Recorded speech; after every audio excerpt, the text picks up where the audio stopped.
All right, good morning, everyone. Welcome to the second to last lesson, lesson 11 in our study to the ends of the earth on the latter half of Acts. Today we are in Paul's journey to Rome, beginning in Acts 27 and looking at the first part of Acts 28. So last week we saw Paul standing trial before Felix, Festus, and Agrippa. What stood out to you from that section?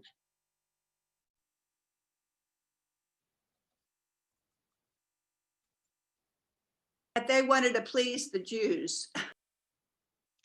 Yeah, the Romans had ongoing problems with Jewish nationalism and the unrest caused by it. And so Paul became a pawn in that game where they wanted to maybe appease them in some way by keeping him in custody. And so repeatedly they decide that he hasn't done anything wrong, and then they keep him in jail, right? So we saw that kind of failure of justice, failure of human justice for Paul's part. And we know as Acts has gone on that we have faith in God's justice, and that right here there's a contrast. Yeah, great point. What else? Well, they just kept passing the buck as to who was going to take care of him or trying or whatever. Yeah. And they're going, well, yeah, I probably shouldn't take him to Jerusalem. Maybe in the back of our mind, we know that there could be a plot against him. And yet, could you just go to Jerusalem for trial? Let's just keep trying to appease, right? Yes. What else? He asked to go to Rome as a Roman citizen. Yeah, he took advantage of that right that citizens have to appeal to Caesar. And so because of that, they did their little consultation. Is this an adequate justification for the request? And so, yes, he's going to go to Caesar, and that sets up our story for today. Anything else? Well, just that last, verse before this, where they said, this man could have been set free if he'd not appealed to Caesar, Right. Yeah, and but would they have set him free? Because we see that they have so many chances and they don't. And yet we know that would have been just, and that they know it. He knows it and they know it, and we as the reader know it. And so it really shines that contrast between human justice and God's justice. Okay, so and Paul gave that final speech, that climactic speech of the book, about how everything that he believes is from the law and the prophets. This God has always pointed to a light for his own people and for the Gentiles. And he talks about how the resurrection in Jesus gives us hope for the resurrection of all believers. And his hope is short time or long that everyone would come to trust in the Lord Jesus Christ.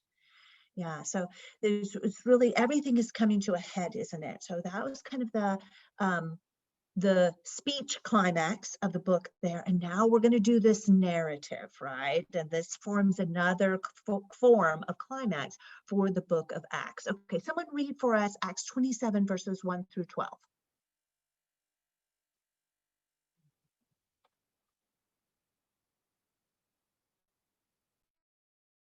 Deanna, I would have been glad to volunteer to read. I had cataract surgery this morning, so I'm not seeing clearly, but otherwise I would have read for you. Okay, I'll read. Okay. I'm reading from my daughter's Bible, and it's an unusual translation. When it was decided that we were to sail to Italy, they'd handed over Paul and some other prisoners to a centurion named Julius of the Imperial Regiment. So when we had boarded a ship of Ram we put to sea, intending to sail to ports along the coast of Asia. Aristarchus, a Macedonian of Thessalonica, was with us. The next day we put in at Sidon, and Julius treated Paul kindly and allowed him to go to his friends to receive their care. When we had put out to sea from there, we sailed along the northern coast of Cyprus because the winds were against us. After sailing through the open sea off Cilicia and Pamphylia, we reached Myra in Lycia. There the centurion found an Alexandrian ship sailing for Italy and put us on board. Sailing slowly for many days, we came with difficulty as far as Sindus. Since the wind did not allow us to approach it, we sailed along the south side of Crete off Salmone. With yet more difficulty, we sailed along the coast and came to a place called Fair Havens near the city of Lycia.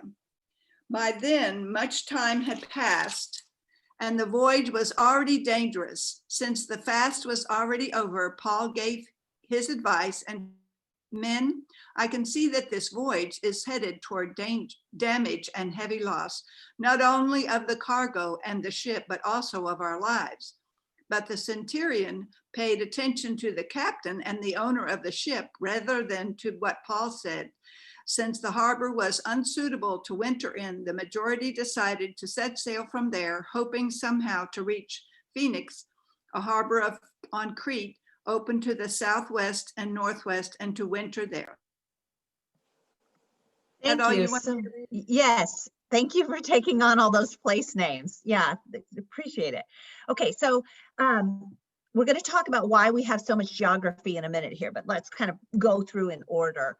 Paul has longed to go to Rome for years now. We know, as we learned from Acts 19:21, he said, now after these things were finished, Paul resolved in the spirit to go to Jerusalem.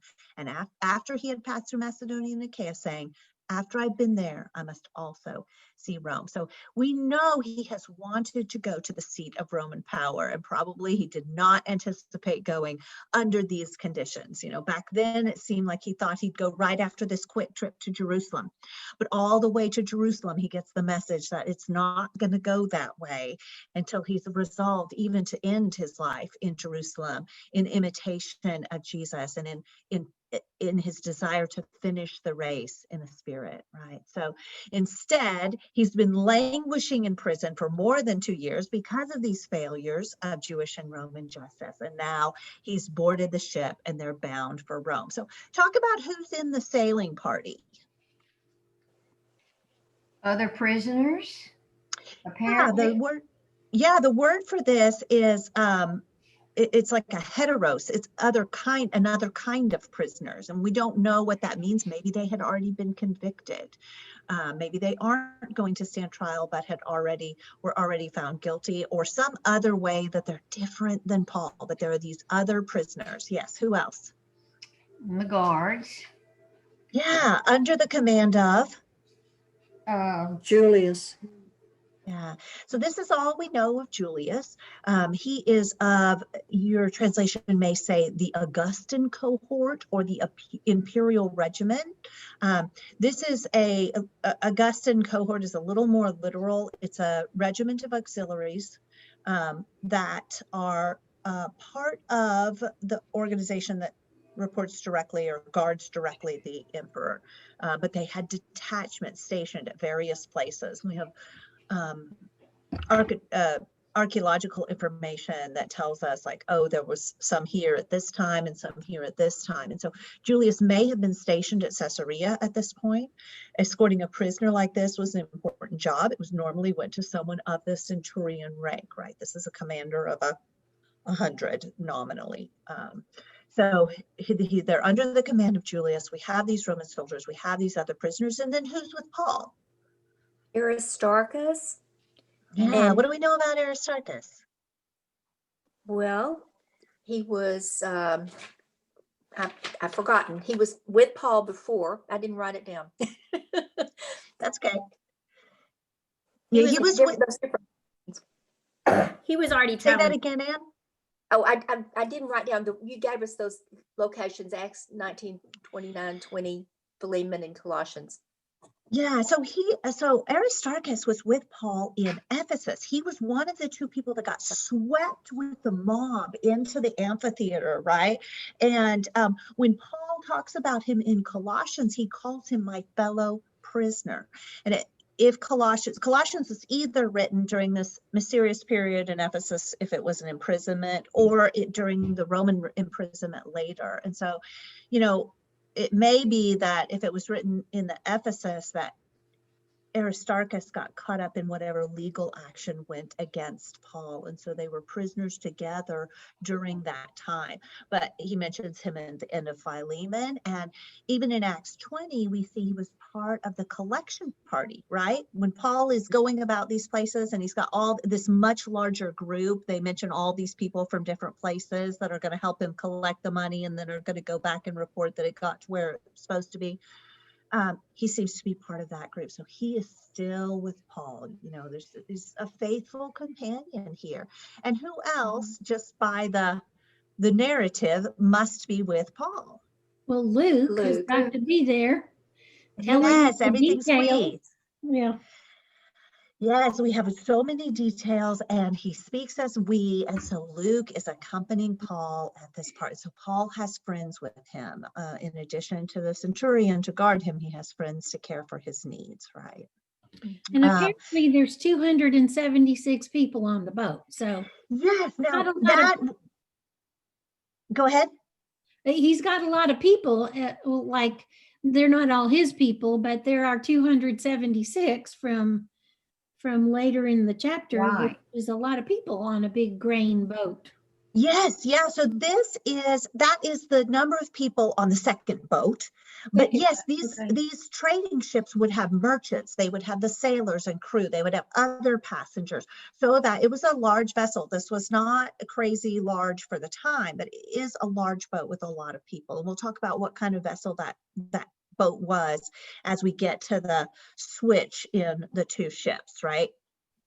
So that brings us to some of these sailing details, and we're going to pull up a map in a minute, but first let's talk a little bit about their first stop. So a ship going to Rome would normally go southwest to Alexandria. Alexandria is the large city, the library, the center of learning on the north shore of Egypt, right? At the north of Egypt at the Mediterranean, right? And then on to Rome. But they book a passage on a ship that has the home port of Adramyttium. Okay, so this always confused me, right? I thought that they boarded at Adramyttium, and I was like, I don't, how does this geography work? It didn't make sense. That's its home port. It's a ship from there, and it's returning there. Adramyttium is a city near Troas on a kind of the Asia Minor, the modern day Turkey. I'll show you a map in a second, but it's up on its western coast near Troas, right? So that ship is returning that direction, right? So they take this northern route instead, and their first stop is Sidon. What happens at Sidon? Is this where he lets Paul go off to be taken care of by his friends? Yes, yeah. The centurion Julius shows Paul a kindness or a consideration by letting him visit his friends. This would be the brethren there, the church that he has visited, you know, that we've seen him go through this area before. And so he probably knows these churches, and they probably provided him food and supplies to sustain him on this journey. Now, what kind of relationship does this establish at the beginning of the story between Paul and Julius? A trust. He could trust Paul to come back and not run away. Yeah, and he probably sent a guard to accompany him, right? He was probably under guard, and yet we do see like there's a trust, there's a respect there, right? Mhm. They probably didn't let any of the other prisoners go. I mean, it doesn't mention them being taken care of by anyone else. Right, right. I think that's a great point. So let's look at the map here. I'm going to pull up what I have. All right. So this is the map of Paul's journey to Rome. You see, he starts in Jerusalem, is arrested, but he's been held in Caesarea all this time. And then they take this initial sail just to Sidon, right? Well, after Sidon, they start west, right? So they're trying to get all the way, you know, all the way over to Rome. The southern route would have gone to Alexandria and over, but they take this northern route, right? So notice they travel, some translations will say to the north of Cyprus. That's sort of giving you the bottom line. It says to the lee of Cyprus, to the wind sheltered side. And that's because at this time of year, the winds were prevailing west winds, meaning out of the west, so against their direction. When Paul made the journey to Jerusalem, and he talks about having gone to the south of Cyprus, and they made such good time, and he got there before the feast. That was when he was able to go south of Cyprus and use those winds. But now those winds are against him, and so they sail up to the north of Cyprus. And these provinces that it mentioned, these are along this coast. So basically, they're using this coast for shelter until they get to Sindus or Kindus. I don't actually know how to pronounce that. I've heard it both ways, and I don't know what's right. Notice this is north of Alexandria, right? And it mentions that they're going to pick up a ship from Alexandria. So why Alexandria? The Roman Empire, much of their grain that they needed to feed, especially Rome, that didn't have a lot of land around it and was a big metropolis for that time. Much of their grain was grown in Egypt and what we would call the Middle East. And so that was the breadbasket of the empire. And it was the grain from there was so important that the Roman government maintained a fleet of grain ships. So, as Leanne mentioned, this is a grain ship. It's probably one of the imperial grain ships that would be going from Alexandria up and then over to Rome. And then in early autumn, this is a normal route to go straight north and then continue west from Italy because it gave them room to work with the winds. And it's getting late in the year. But the interesting thing about it getting late in the year is that Rome would pay a premium for grain past the main season. And so they have motivation. They want to get their grain there before the close of the sailing season.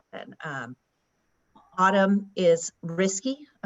It starts getting risky about September, and then by early November, sailing becomes totally impossible. So they're in that region, and they want to get their grain there and get that premium. Yeah, questions or comments on this before? That was a lot of information.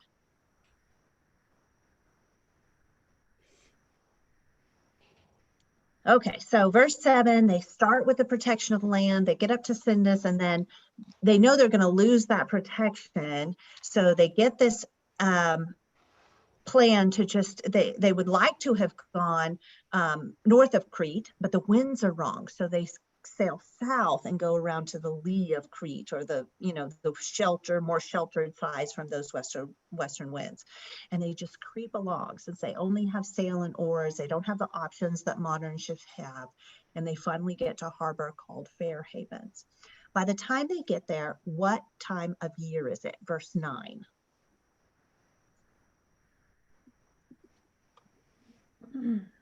After the Day of Atonement. Fast. Yeah, some of your translations will say after the fast. That's the literal thing. And some will, extrapolate for you to tell you that is the Day of Atonement. Day of Atonement occurs between mid-September and mid-October. Remember, the Jewish have a lunar calendar, and so those dates vary. That's why, Easter changes, Hanukkah changes every year. All those Jewish dates we have are done by their lunar calendar. If this is 59 AD, as we think it probably was, then the Day of Atonement would have been the 5th of October. So this is at least getting into mid-October and maybe later. And so they're definitely into a riskier time, and it gets late enough. They've lost so much time, right? Just creeping along, that it gets late enough that now they're looking for a place to winter, right? Well, why don't they want to winter in Fair Havens? Any guess? There must be a reason it's called Fair Haven. Right, it's a nice name, isn't it? The problem is that it's a small harbor and the nearest town is a few miles away. And so who's going to stay behind and guard the ship? Who's going to get to go into town? It's a small town. Is it really sufficient size for these, what do we say, 276 76. people that are now on this imperial grain ship, right? You have the merchants, you have the sailors and the passengers, you know, this big group. Are they really going to have accommodations for all of them in this small town? Are they going to be able to trade part of their wares to feed the crew for the winter? And so they're wanting to move on to the next harbor over. And it just seems like it's just so close. It's just around the corner. It's still on the southern side of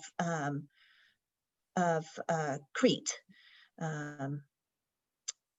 In case you run into this detail, that next harbor is not a great large harbor now. There's some indication that the coastline has changed due to earthquake disturbance. And so it being preferable then is not, it doesn't equate to it being preferable now. Why is Luke giving us all this geographic and weather detail? Why is he talking about the winds and the lee and these places? Why mention all this? I think it's because this is such a dangerous and just a terrible situation. There's so many people on it, so of different classes, and there's just, there's not much good on that. You just have to know that they've been have no hope in a lot of situations, and it would be very hard. I think of it in terms of where we are now, and with some restrictions, and well, there'd be a lot here. So I think it was just kind of an add-on to what they're going with. Yeah. Have you watched a movie or a show where they start giving you some details and you think, this is not going to go well. This is, red flag, characters, take note. And so that's what's happening here, right? This is literally the foreshadowing, right? He's giving us the geography and the weather information so that if we understand it, which is hard for us to do, right? We don't know this area. We don't know the weather patterns in that area necessarily. But once we do, we're seeing like, oh, this is heading to trouble. Like we can tell what is being foreshadowed once we know what these little pieces mean, right? And so, that foreshadowing kind of comes to a head with Paul's speech. What is Paul's advice in verse 10? He said there could be much hurt and damage to people and their ship if they go on. Yeah, he's giving the pronouncement. Why would Paul speak up? What is Paul's standing in this group? He's a prisoner, but right. But don't they also know that he has been preaching and teaching about Jesus? And so I think that his faith is showing through here when he's speaking to these people about the wisdom of moving on or not so wise to move on. Unwisdom, yeah, foolishness of moving on. Yeah, so there's a couple of things going on. Like literally, we see this as kind of the high point of the foreshadowing. But Paul, although he is just a prisoner, he is a seasoned traveler. We find out from some of his letters that he has been shipwrecked before. He has sailed these waters before. So he has enough experience to speak from his travels, and he has this respectful relationship with the guard Julius. And then he has the wisdom, the marked wisdom of being a man of God. And from being around people like this, that it shows, right? When you are with someone who has wisdom and foresight into the way that things were, you feel it, don't you?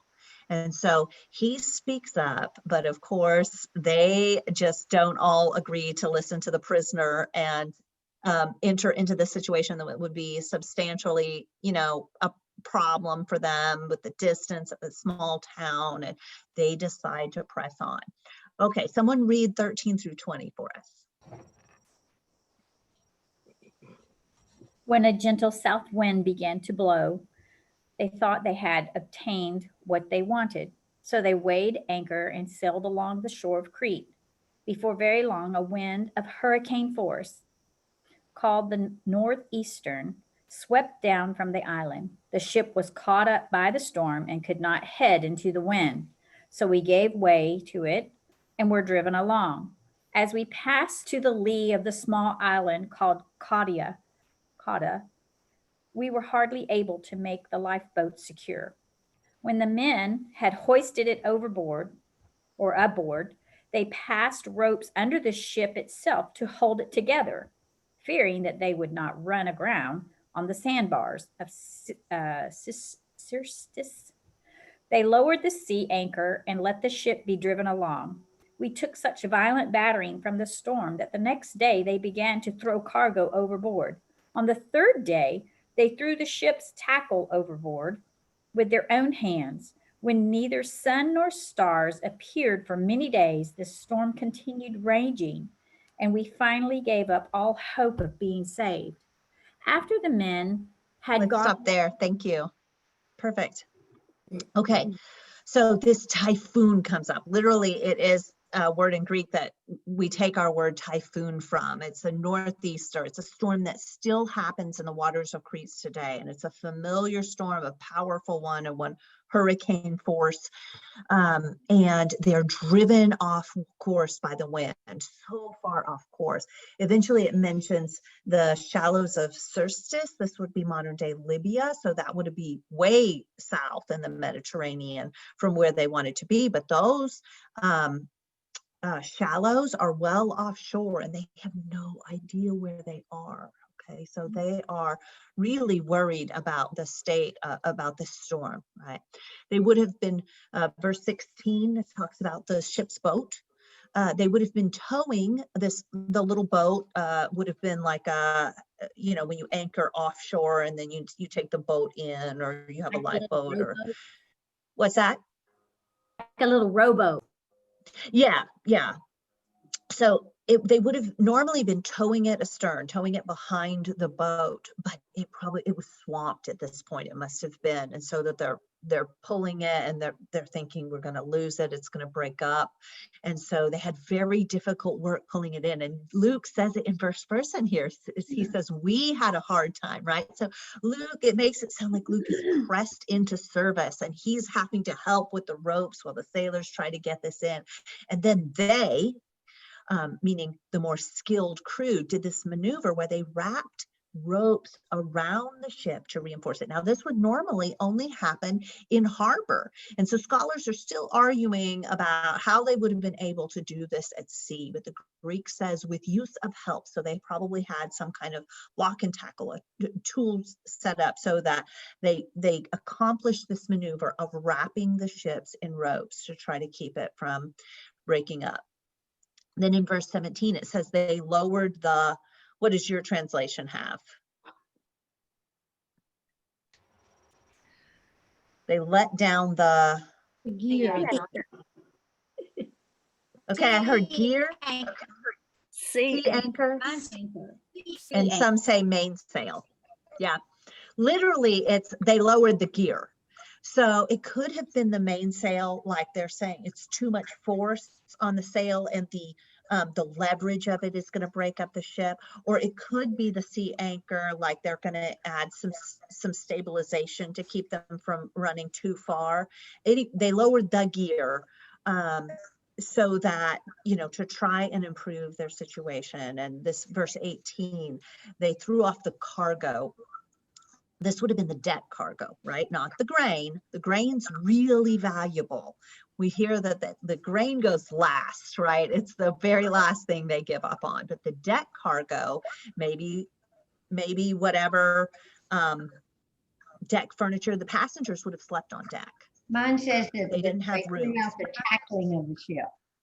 Yes. And so first they did it says the cargo, and then verse 19, the tackle with their own hands. So that's Yeah. probably as opposed to like the pulleys, hooks and pulley systems that they would have had in port to move these heavy items. Instead, they just hoist them overboard with their own hands, right?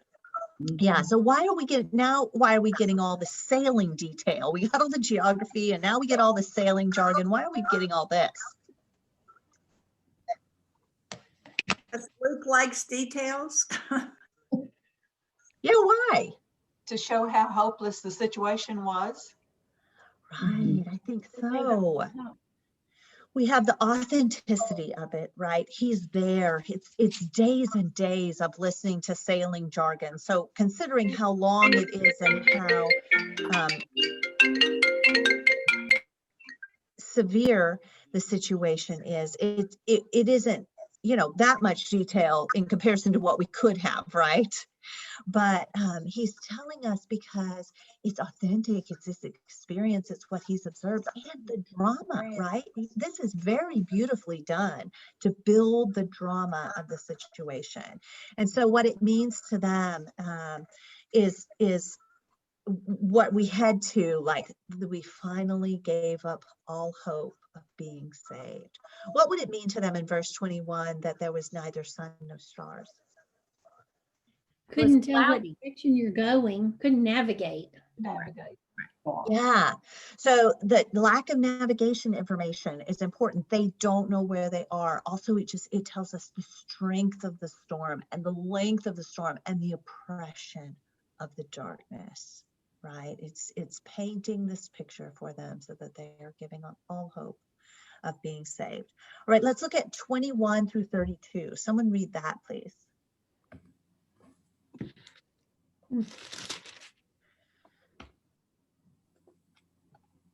Let's see, unmute. You're unmuted. Okay, good. All right, here we go. Since they had been without food for a long time, Paul stood up among them and he said, "Men, you should have listened to me and not have set sail from Crete and incurred this injury and loss. Yet now I urge you to take heart, for there will be no loss of life among you, but only of the ship. For this very night there stood before me an angel of God, to whom I belong and whom I worship. And he said, 'Do not be afraid, Paul. You must stand before Caesar. And behold, God has granted you all those who sail with you. So take heart, men, for I have faith in God that it will be exactly as I have been told, but we must run aground on some island.'" Further? Yeah, to 32, please. The 32, okay. And when the 14th night had come, as we were being driven across the Adriatic Sea, about midnight, the sailors suspected that they were nearing land. So they took a sounding and found 20 fathoms. A little farther on, they took a sounding again and found 15 fathoms. And fearing that we might run on the rocks, they let down 4 anchors from the stern and prayed for day to come. And as the sailors were seeking to escape from the ship and had lowered the ship's boat into the sea under the pretense of laying out anchors from the bow, Paul said to the centurion and the soldiers, "Unless these men stay in the ship, you cannot be saved." Then the soldiers cut away the ropes of the ship's boat and let it go. Thank you. Okay, so why have they had no food? They let the grain out. Not yet. They are still hoarding that grain. Oh, that's Because right. they've been gone longer than they planned. Yeah. So they're probably saving some. What else? Didn't have time. They're holding on for dear life. Yeah, I think that we're getting a picture that they are not getting to go to the galley. The galley is not in operation. They are not serving lunch. And so they may have been sick, especially the landlubbers among them. And all this time is going by and they're just hanging on. They're throwing off the tackle and the deck cargo, and they haven't even gotten to eat, right? And what is Paul's message to them? Take heart. Yeah, but first, You should, oh, first, you should I have, told you so. you should have listened to me. Yeah, I like that Luke includes this "I told you so" moment. You know, he doesn't give us a Paul that's larger than life and has no little human frailties, right? Like we get the "I told you so," but then we hear Paul's vision, right? This vision would have been credible to some and not to others, right? They wouldn't all believe in this God that Paul worships and doesn't worship any of the others. They would have been praying to their own gods. They would have been trying to see, who will we put our faith in? Where should our faith belong? Why has this happened, and who can protect us? And Paul says, the God whom I serve, you know, with the implication and to the exclusion of your gods, right, has given me a vision, and he is the only one with this message of hope in a community, a group of these people. They're living and, you know, not eating and puking all together, right, on this crowded boat in this storm, and he's the only one this message. And he says that God has given him as a gift the lives of all who sail with you, the gift of that life and of that salvation, right? So verse 27, it's been 2 weeks of being driven by the storm. That's a terribly long time, isn't it? And the sailors sensed or surmised they might be getting near land. So they took these soundings. So literally they heaved the lead. This would be like lowering a weighted line to get a depth, right? So they get a depth, and then they get another one, and it's getting shallower, right? What picture does that tell us? Closer to shore or closer to the sandbars, whatever's coming up. Right, something, right? It's getting lower, and the ship is still, like, they've lightened the ship, but they still have the grain. And so they drop these 4 anchors.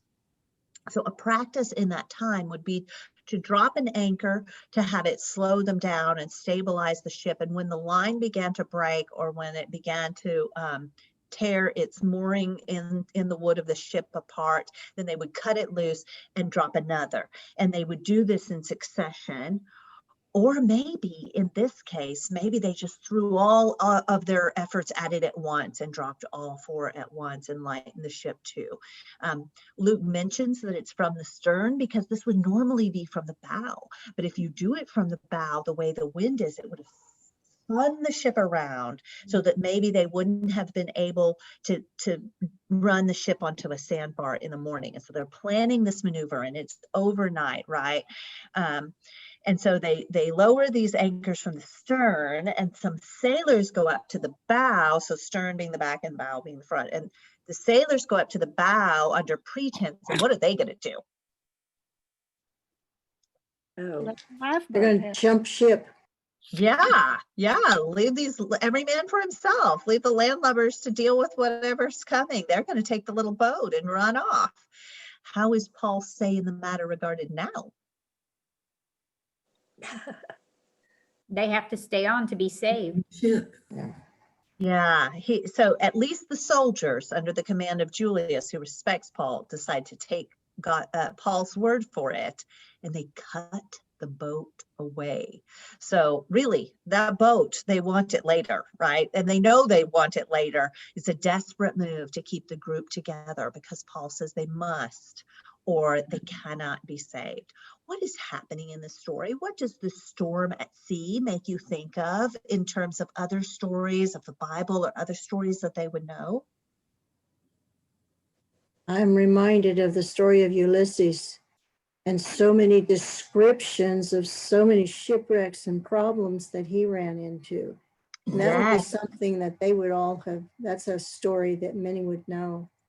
Yeah, the journey just goes on, and they continue to meet the monsters. Absolutely. Yeah. What else? I thought about Jonah. Yes. Yeah, right. So noticeable. You know, when there's a storm, what do the sailors ask each other? It's whose fault is it, right? And so are they asking that? What is the question now? The storm of Jonah. And Jonah, you know, there's his poem that he gives when he's in the great fish, talks about how the Leviathan would have gotten him if it weren't for the great fish that God had provided. So the sea, in Jewish understanding, the sea is the place of chaos. And this was quite common in the different mythologies of the day. The chaos waters, right? The place where there are monsters, the Leviathan, the sea monster. We get this in Job, where he talks about the Leviathan, the monster of the deep. Yeah, what else? What else from Bible stories? When Jesus is with the apostles and the storm is, asleep, and the apostles are scared, and he wakes up and tells them that he's in charge of it. Right. Who is this that commands even the winds and the waves obey him? Yes. Yeah, great one. I hadn't thought of that. What else? Sharon, you're muted. I think you're talking. I was really talking to myself because that came to me was that when Jesus calmed the waters, The waters. were great. Yeah. Me too. Others from the Old Testament?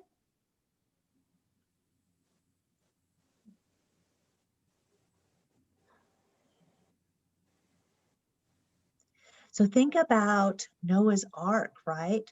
The waters are the destructive force that covers the earth and destroys almost everything that lives. In the creation story, we see the Spirit of God is hovering over the chaos waters, and with just a word, God draws forth order and creation. But the waters remain the symbol of chaos. We see in Daniel 7, I marked this, I'll just read it right quick. This is Daniel's dream of the 4 beasts, right? Daniel 7 is where we end up getting the imagery of the Son of Man a little later in the chapter, but it says, Daniel said, in my vision at night, I looked, and there before me were the 4 winds of heaven, churning up the sea, the great sea, and 4 great beasts, each different from the others, came up out of the sea. And so, like, these are the 4 kingdoms. This is equivalent, equivalency to the statue and the 4 kingdoms in the statue, but this is where the monsters come from. The sea is the place of fear, the place of chaos, and the place of monsters, and it's representative of the forces of evil here. So look at verse 33 as we go on, right? Look at Paul's words to them next. It says, just Deanna? before dawn. Yes. I see a turning point in this story because they believe Paul and they cut the boat loose. Before they listened I mean, to, the sailors must not have, but the soldiers do. Yes. right, and before it was listening to the owner of the boat and the captain of the boat and to the commander.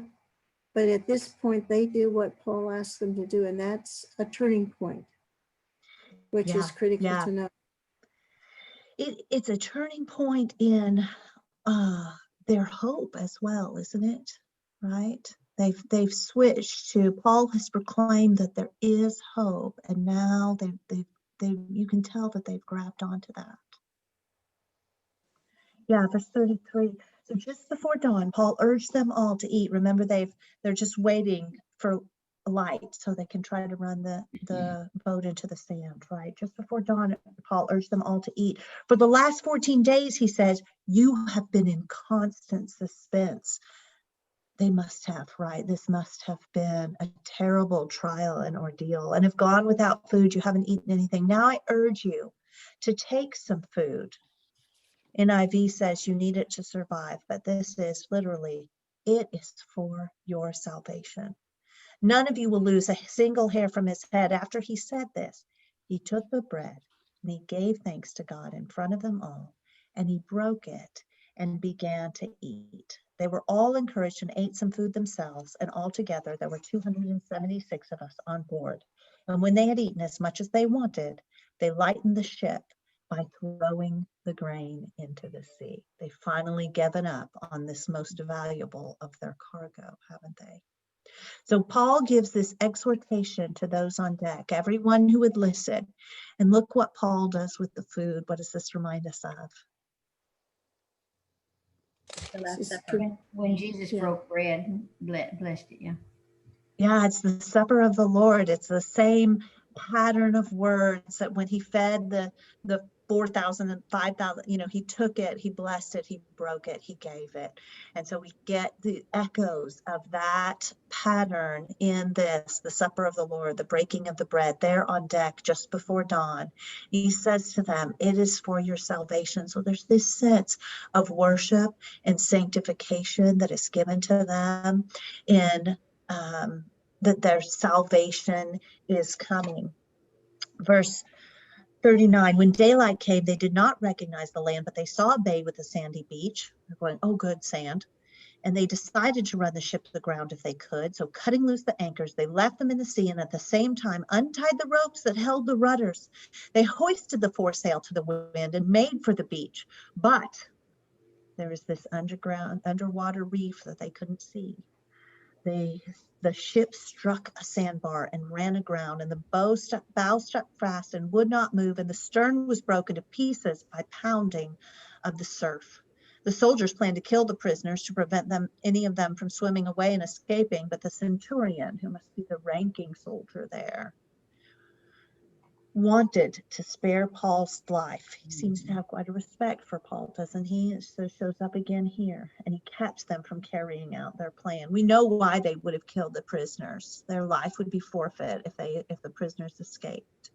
And so that was the usual, and the centurion does something that is not usual by rescuing Paul and the other prisoners. And he ordered those who could swim to jump overboard first to get to land, and the rest were to get there. They wish they had that lifeboat. The rest were to get there on planks or pieces of the ship. And in this way, everyone reached land safely, right?